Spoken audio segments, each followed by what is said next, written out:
after the other night, is this the best or worst team we're facing?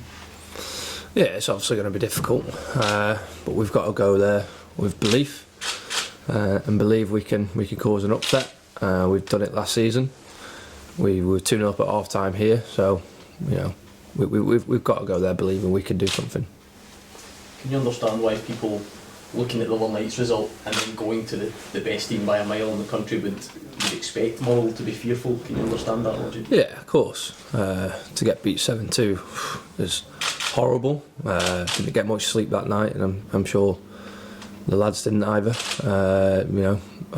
We have to move on from that.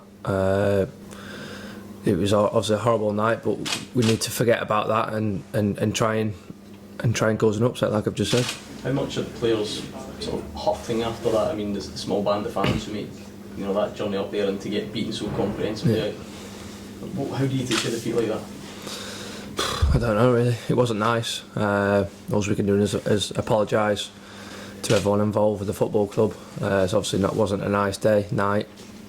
But like I said before, we have to move on from that now and try and cause an upset on Saturday. I think you were the last man to score a winner at Celtic Park in the league, albeit a very different Celtic team now. But can you still take confidence from those types of experiences? Yeah, of course. Myself personally, I take my confidence into the game. Knowing I've scored 4 goals against them in the last 2 seasons, so I believe I can go there and score.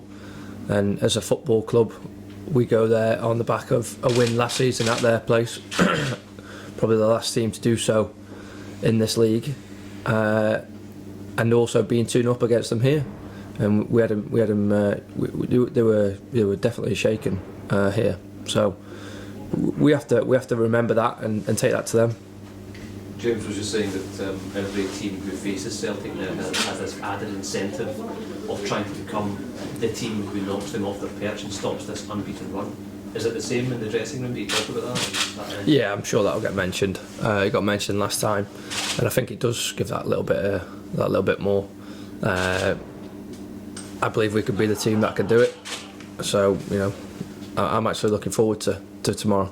As a man who takes the field against these guys, how big do you think the gulf is? I'm not too sure. They are a very good team, but it's not really about them. It's about us and what we do. The first goal against Moult, is that the best goal you've ever scored? Yeah, it's got to be up there. Definitely one of my favourites. Obviously, it didn't turn out the way I wanted it to be, but in terms of the technique and the way it went in, it was a great moment for myself. Well, you mentioned the goals you scored against them, the win last season. Is that something you've got to?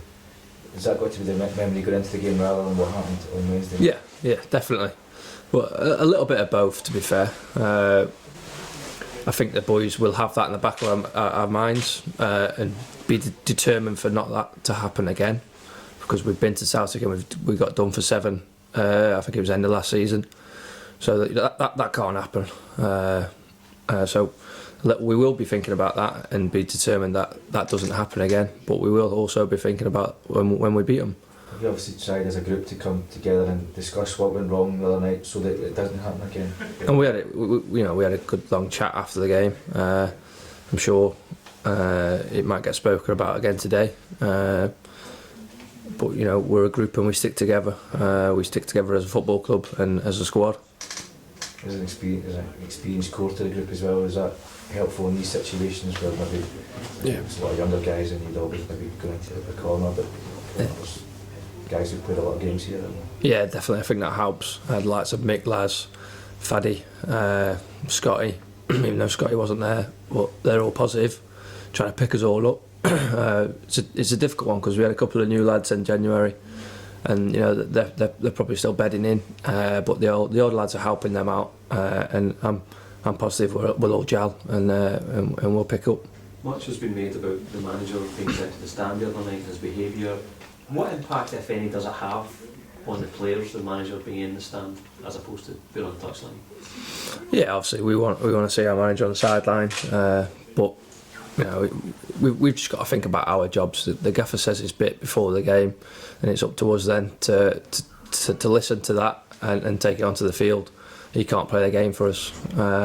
that's up to us. What's the manager's mood been like the last couple of days? Well, we obviously the game was only Wednesday, sorry, and then we travelled back down, so it was difficult really.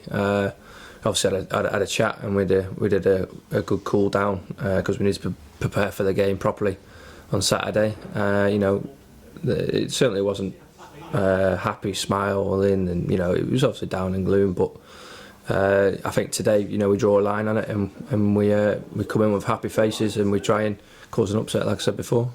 The manager obviously mentioned, he said he kind of feels there's been a kind of agenda, and obviously the club have expressed their unhappiness at recent refereeing decisions. Is there a feeling in the dressing room that perhaps the club's been targeted at all? I'm not sure. Again, I think we need to just worry about ourselves and our performances. If we get a good decision, we get a good decision. If we get a bad one, we get a bad one. We just have to get on with it.